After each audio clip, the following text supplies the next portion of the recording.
Dolly Parton was sorting through her fan mail when she discovered a faded yellow envelope with no return address. The postmark read Pine Ridge, Kentucky, a tiny Appalachian town with just 312 residents and exactly $4,827 left in its municipal account. Inside was a handwritten plea from a 79-year-old woman and a forgotten promise made 52 years earlier that would change not just one life, but an entire community on the brink of extinction. What Dolly did next stunned everyone involved and revealed why sometimes the most powerful acts of kindness happen far from the spotlight. Sit back and join me on an emotional journey into the heart of forgotten America. This isn't just another celebrity story. This is about what happens when genuine compassion meets desperate need, and how one small town's revival became a blueprint for rural communities across the country. The letter had almost been tossed into the form response pile at Dollywood's headquarters.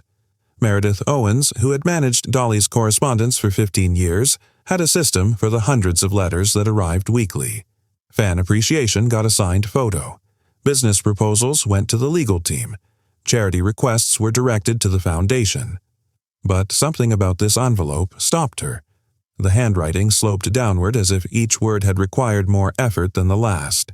No hearts, no glitter, no excited exclamation points, just shaky penmanship that spoke of age and urgency. "Dear Miss Dolly," it began, "my name is Eleanor Whitt. I'm 79 years old now. Back in 1967, you played a show at the Pine Ridge Community Center right before you got famous.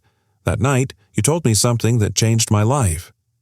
The letter described how a young Dolly had noticed Eleanor looking exhausted after the show. With 3 small children and a husband working dangerous shifts in the mines, Eleanor had been at her breaking point. Dolly had taken her aside and said something Eleanor never forgot. "Honey, these mountains can either bury you or become the foundation that lifts you. It's all in how you look at them."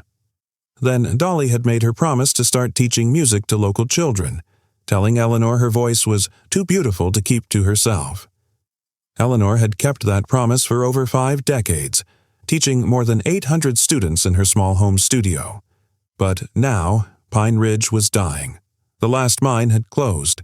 The school was shutting down. The community center where Dolly had performed was being sold for back taxes, $32,450 that the town couldn't possibly raise. "This isn't just a building," Eleanor wrote. "It's where we hold our music recitals, community meals, and Christmas programs. Without it, nothing is holding Pine Ridge together. People are already deciding which relatives they'll move in within other towns." The letter ended not with a request for money, but with a simple acknowledgement. "I don't expect you to remember our little town. I just wanted you to know that your words that night created ripples of music through generations of mountain children. And if Pine Ridge does disappear, I wanted someone to remember that we were here, that we made beautiful music, and that you were part of our story." It was signed simply, "With gratitude, Eleanor Whitt." Meredith placed the letter in the small stack that would go directly to Dolly herself. 48 hours later, an unmarked tour bus wound its way through the Kentucky mountains. Inside, Dolly Parton stared out the window at the landscape she knew so well. The mist-covered hollows, the small homes tucked against the hillsides, the churches with their white steeples reaching toward heaven. "We'll be in Pine Ridge in about 20 minutes, said Sandy, her assistant, checking the GPS. "Are you sure you don't want me to call ahead?" Dolly shook her head. "No advance notice. I need to see it as it truly is." Beside her, Steve Lambert, her business manager for over 30 years, reviewed documents on his tablet. "The situation is even worse than the letter indicated. Population down 73% since 1990. Median income $24,300. Unemployment at 27%. The county's already processed the paperwork for the community center sale. The auction's set for next Tuesday." "How much would it take to make a difference here?" Dolly asked quietly. "Not just saving a building, but saving the community." Steve adjusted his glasses. "Honestly, based on similar revitalization projects, it's $2 to $3 million minimum, and even then, the chances of sustained success without ongoing support are slim." Dolly nodded, still looking out the window. "When I was growing up in Sevier County, we were just as poor as these folks. The only difference is that the Great Smokies became a tourist destination, and we had people like my Uncle Bill who saw possibilities where others saw nothing. She turned to face her team. Every dying town has an Eleanor Whitt, someone keeping the heart of the place beating even when the body's failing. What they don't have is someone who believes their community is worth saving. The bus crested a hill, and Pine Ridge came into view below, a small collection of buildings nestled in a narrow valley with mountains rising on all sides. Even from a distance, the signs of struggle were evident: empty storefronts, peeling paint, homes with sagging porches. "There it is," Sandy said, pointing to a rectangular brick building with a small parking lot. "The community center." Dolly felt a strange tightening in her chest as memories stirred, not just of a specific night, but of countless small venues in countless small towns before fame found her. Places where people worked hard all day and still found the energy to gather for music at night. Communities where everyone knew not just your name, but your grandparents' names too. Places America seemed increasingly willing to write off as collateral damage in the march of progress. "Pull over here," Dolly said suddenly, pointing to a small house with bright red geraniums on the porch. An elderly woman was carefully watering them, moving slowly with the help of a cane. "I think that's her," Dolly said softly. "That's Eleanor." Eleanor Whitt wasn't expecting visitors that Wednesday afternoon. In Pine Ridge, unexpected visitors had become rare. The town received no tourists, few new residents, and only occasional delivery trucks passing through on their way to larger communities. So, when the unmarked bus parked in front of her house, she barely glanced up from her geraniums. Probably church people from Lexington, she thought. Or maybe politicians promising solutions no one believed in anymore. The bus door opened, and a small woman in jeans and a simple blouse stepped out. She wore large sunglasses and a scarf over her blonde hair, but something about her was immediately, impossibly familiar.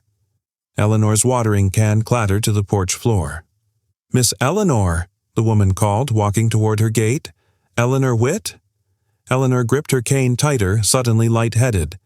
"Dolly Parton?" she whispered, too softly to be heard across the yard. But somehow Dolly heard her anyway. She smiled that famous smile, removed her sunglasses, and opened the gate herself. "I got your letter," she said simply, "and I remembered my promise." Eleanor sank slowly into her porch chair, tears welling in her eyes. "You came all this way? For Pine Ridge?" Dolly climbed the porch steps and took Eleanor's weathered hands in hers. "No, honey, I came all this way for you, and for the 800 students whose lives you changed because you kept a promise I don't even remember making." Within an hour, word had spread through Pine Ridge like wildfire. Dolly Parton was at Eleanor Whitt's house. By evening, it seemed the entire remaining population of the town had gathered in Eleanor's yard and spilled onto the street. Dolly sat on the porch steps, listening as residents shared their stories. The third-generation miners who had nowhere to go when the coal jobs vanished, the young families debating which relatives in which cities might take them in, the high school students who saw no future in the only home they'd ever known. And she listened especially closely to Eleanor's former music students, some now in their 60s, others still teenagers, all shaped by the woman who had taught them to find beauty and meaning through song, even as their community crumbled around them. As twilight settled over the mountains, Dolly stood and addressed the gathered crowd. "Y'all probably think I came here just to save your community center," she began, her voice carrying easily in the mountain air. "And I did. As of this afternoon, those back taxes have been paid, and that building belongs to Pine Ridge again." A cheer went up, but Dolly raised her hand. "That's not why I'm here, though. I'm here because Eleanor's letter made me remember something important that I think America has forgotten. No community should be considered disposable just because times have changed." She looked around at the faces watching her, illuminated now by porch lights and the headlights of parked cars. Coal mining built these mountains, but it was never what made them special.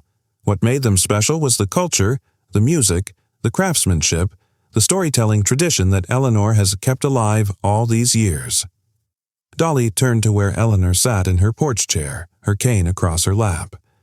"What would you say, Miss Eleanor, if I told you I want to establish the Pine Ridge Musical Heritage Center?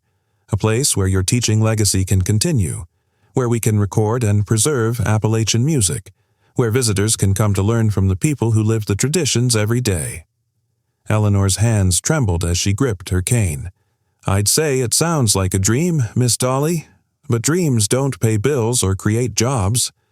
Dolly smiled. "You're right, that's why the music center is just the beginning." She motioned to Steve, who stepped forward with a folder. "We've developed a 3-phase plan specifically for Pine Ridge," he explained. "The Music Heritage Center is Phase 1, preserving your cultural legacy.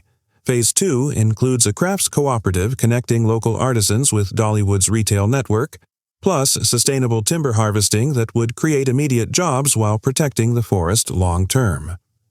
And Phase 3, Dolly continued, is heritage tourism, bringing people here to experience authentic Appalachian culture, not some theme park version of it. Between these initiatives, we project 75 to 100 new jobs within 2 years. Not huge by city standards, but enough to stabilize Pine Ridge and give your young people reasons to stay." A skeptical voice called from the crowd. "Why would you do this for strangers?" Dolly's expression grew serious. "Because 52 years ago, I told a young mother that these mountains could either bury her or become her foundation. Eleanor chose to make these mountains her foundation, and she lifted 800 children with her. The least I can do is help make sure her legacy continues." She looked around at the gathered community. "This won't be a Dolly Parton charity project. My foundation will provide initial funding and connections, but Pine Ridge will form its board, make its own decisions, and shape its future. This has to belong to you to succeed." As the implications sank in, the mood in the gathering shifted. Something long absent from Pine Ridge began to stir in the cool evening air: hope. 3 years later, Eleanor Whitt sat in her wheelchair on the newly built observation deck of the Pine Ridge Musical Heritage Center, watching as 2 tour buses unloaded visitors from Michigan and Florida. Below her, the parking lot that had once been empty now struggled to accommodate weekend traffic. The center itself had been transformed. The original brick structure remained, but it had been expanded with a recording studio, interactive exhibits, and a performance space. Eleanor still taught piano and voice 3 afternoons a week, though now she had help from 2 younger teachers, former students who had returned to Pine Ridge after the revitalization began. Across the street, the Pine Ridge Artisans Cooperative occupied what had been an abandoned department store. Inside, 20 local craftspeople created everything from handmade quilts to carved wooden instruments. Their products were featured not just in Dollywood shops but in high-end boutiques in Nashville, Asheville, and beyond. On the edge of town, the Sustainable Forestry Initiative employed 34 people. Most significantly, the elementary school that had been slated for closure was not only open but expanding, with a special emphasis on Appalachian cultural education. "Beautiful day, isn't it?" came a familiar voice as Dolly Parton herself settled into the chair beside Eleanor. Dolly's visits to Pine Ridge had become regular events, sometimes announced, sometimes, like today, simply appearing with minimal entourage. "Perfect day," Eleanor agreed, her voice weaker than 3 years ago but her eyes still bright. "The dogwoods are blooming early this year." They sat in comfortable silence, watching visitors explore the town below, taking photos, visiting shops, and experiencing the authentic Appalachian culture that had nearly been lost. "Your students sound wonderful," Dolly said finally. "I listened to their rehearsal for tonight's showcase." Eleanor nodded proudly. "Lily Jenkins has a voice like a mountain stream. Reminds me of another little girl who used to sing in these hills." Dolly smiled at the comparison. "How many students do you have now?" 43, Eleanor said, the number itself a victory. "From 7 when I wrote you that letter to 43 today, and more coming, with 5 new families moving to Pine Ridge last month." Below them, a tour guide, a former miner who now shared the region's rich history with visitors, pointed out landmarks to an engaged group. "It wasn't me, you know," Dolly said after a comfortable pause. "I just provided some resources and connections. It was this community that did the real work. It was you, teaching all those children for all those years, keeping the music alive even when there seemed to be no reason for hope." Eleanor smiled. "It was both of us, I think. Keeping promises neither of us fully understood the importance of at the time." That evening, the performance hall was filled for the annual student showcase. Children and adults of all ages performed traditional Appalachian folk songs alongside original compositions that spoke to both the hardships and the beauty of mountain life. The final performer was 7-year-old Lily Jenkins, granddaughter of a former miner whose family had been on the verge of leaving Pine Ridge before the revitalization. "This song is called Mountains Rising," Lily announced confidently. "I wrote it with Miss Eleanor. It's about how the mountains can either bury you or lift you, depending on how you look at them." As the child's clear voice filled the hall, Dolly Parton, sitting anonymously in the back row, felt tears spring to her eyes. The words this child sang were an echo of something she had said half a century ago, words she hadn't even remembered speaking until Eleanor's letter arrived. Yet those words had rippled through generations, preserving tradition and ultimately saving an entire community, not through grand gestures or massive intervention, but through one promise kept by one person who believed in the value of what she was preserving. After the performance, as the audience mingled with the performers, a reporter covering Pine Ridge's Renaissance approached Dolly. "After 3 years, how do you measure the success of this project?" he asked. Dolly considered the question seriously. "Not in dollars invested or even jobs created, though those things matter. I think success is measured in a community finding its voice again, in children seeing a future in the place where they were born." She glanced across the room to where Eleanor sat surrounded by her students, her face alight with pride. "But mostly," Dolly continued, "success is measured in promises kept.